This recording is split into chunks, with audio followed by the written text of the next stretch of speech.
Hello everyone here, welcome back to the 5-Minute GCSE channel. Today we are talking about Gustav Stresemann. No history of Weimar democracy is complete without the mention of this man. There's lots of content in this video, lots of great stuff to use for the exam, so let's just get right into it. Now, let's have a quick recap. For Weimar Germany, 1923 was undoubtedly the so-called year of the crises. Hyperinflation destroyed their currency, industrial regions like the Ruhr were occupied by foreign troops, and political instability only got worse, with the Nazis carrying out their first attempt to seize power. Now, in the midst of all of this, during this highly turbulent year, Gustav Stresemann comes in. He was a new chancellor in August 1923, and although he only lasted 100 days in office, he continued to be an influential statesman as a foreign minister until 1929, when he died of a stroke at the age of 51.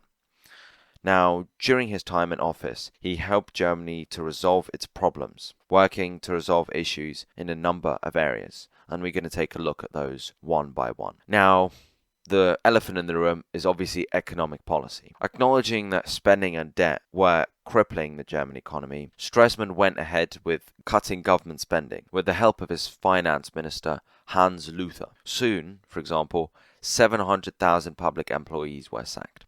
Financial expert Hjalmar Schacht, and you should probably remember this name, he will come up a bit later when a certain Austrian painter seizes power, was appointed to oversee the introduction of the new currency. In December 1923, trillions of old German marks were replaced with a new Rentenmark, curbing inflation. Stresemann also used American loans to fund schools, hospitals, and other infrastructure projects, creating prosperity that attracted even more foreign investment. Let's move on to domestic policy. Unlike his predecessor, Kuno, Stresemann was ready to make tough decisions. With widespread unrest, he used Article 48 to declare a state of emergency. And if you don't remember what Article 48 is, you should check out the video on the Weimar Constitution and the introduction to the Weimar Republic. Now, communists in Saxony and Thuringia at the time were threatening to stage a coup, but with the help of the army, he used the declaration to suppress them, and while doing so, he also gained the military support.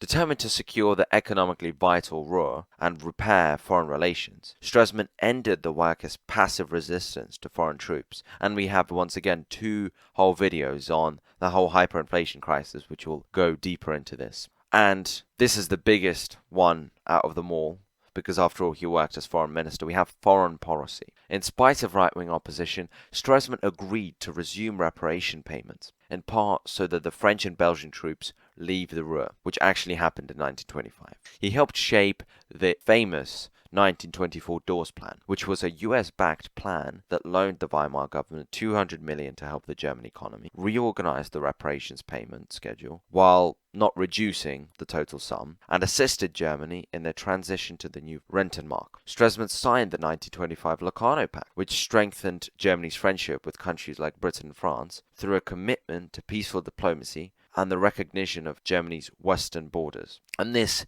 even came to be known as the spirit of Locarno, this sort of optimism that now Europe will enter a period of peace and prosperity and security. Germany also joined the League of Nations in 1926, improved relations with the Soviet Union by signing the 1922 Rapallo Treaty as well as the 1926 Treaty of Berlin, and joined over 60 nations in denouncing war through the 1928 Cologne-Briand Pact. Finally, in 1929, Stresemann gave the Young Plan the green light, which reduced the total reparations sum from 6.6 billion to 2 billion, while the Allies decided to evacuate from the Rhineland ahead of schedule. Now, this is not necessarily something that you will have to use in the exam, but I think it is important to know as a historian. Was Stresemann really a hero of German democracy? Well, there are arguments could be made that he really wasn't. After all, it is important to not look at historical figures like Gustav Stresemann through rose-colored glasses. Let's look at the facts. Stresemann was a strong supporter of expansionist Realpolitik, praised the 1918 Treaty of Brest-Litovsk, which gave the Russian West to Germany, and campaigned for the restoration of the monarchy after 19. In fact, his support for World War I earned him the nickname of Ludendorff's young man, and if you don't know, Ludendorff was a famous German nationalist general during World War I. Stresemann was a Vernunftrepublikaner, someone who reluctantly accepted republicanism and Weimar democracy for pragmatism's sake. So in other words, he simply felt that it was not the time to reinstitute the monarchy, not because he actually strongly believed in Weimar liberal democracy. And even in the Locarno Pact, Stresemann refused to recognize Germany's eastern borders, hoping to